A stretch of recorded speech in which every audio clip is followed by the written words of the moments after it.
மின்னலை பிடித்து மேகத்தில் துடைத்து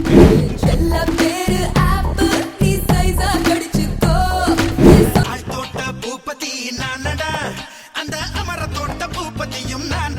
இப்போ நீங்கள் கேட்டுட்டு வந்தீங்களே இந்த 3 பாட்டு, இதோட மியூசிக் டைரக்டர் யாருன்னு தெரியுமா? தெரிஞ்சவங்க கமெண்ட்ல சொல்லுங்கள். அவர் யாருன்றதை இப்போ நான் இண்டஸ்ட்ரியில் வந்துட்டு இவரை வர பிரம்மா, மியூசிக் பிரம்மா, மெலடி பிரம்மா இப்படின்னு தான் நிறையா பேர் சொல்லுவாங்க. பட் இவர் வெறும் மெலடி கிங்கா அப்படின்னு கேட்டிங்கன்னா நீங்கள் இதுக்கு முன்னாடி கேட்ட மியூசிக்லேயே உங்களுக்கு தெரிஞ்சிருக்கும். பட் இன்றைக்கி நம்ம என்ஜாய் பண்ணுற பிஜிஎம்ஸ், ஹீரோவோட இன்ட்ரோடக்ஷன் மியூசிக்கு அதெல்லாம் வந்துட்டு கேட்டு தான் நம்ம வைப் ஆகும். பட் இவர் போட்ட ஒரு பிஜிஎம் வந்துட்டு கேட்டோன்னு வச்சுக்கோங்களேன், அப்படியே அந்த ஹீரோ எல்லாரும் அந்த டயத்தில் இருந்த எல்லாருக்குள்ளேயும் அந்த ஹீரோவே ரிஃபீல் பண்ண ஆரம்பிச்சிடுவாங்க.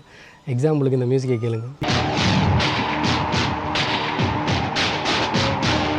எல்லாருமே அப்படியே அர்ஜுன் சார் மாதிரி சட்டையை வந்துட்டு மண்டையை கூதிக்கிட்டு நடக்கிற மாதிரி ஒரு ஃபீல் நமக்குள்ளே வர ஆரம்பிச்சிடும் இந்த மியூசிக் கேட்டாலே. சரி, யார் இப்படி மியூசிக்கெல்லாம் மேஜிக் பண்ணவர் அப்படின்னு பார்த்தோம்னா அவர் தான் நம்மளோட மணி சர்மா. இவங்க வீடியோ பிடிச்சிருந்தா ஒரு லைக் பண்ணுங்கள். உங்கள் கருத்து எதுவாக இருந்தாலும் தயவு செஞ்சு கமெண்ட் பண்ணுங்கள். அப்போ தான் நாங்கள் எங்களை இம்ப்ரூவ் பண்ணிக்க முடியும்.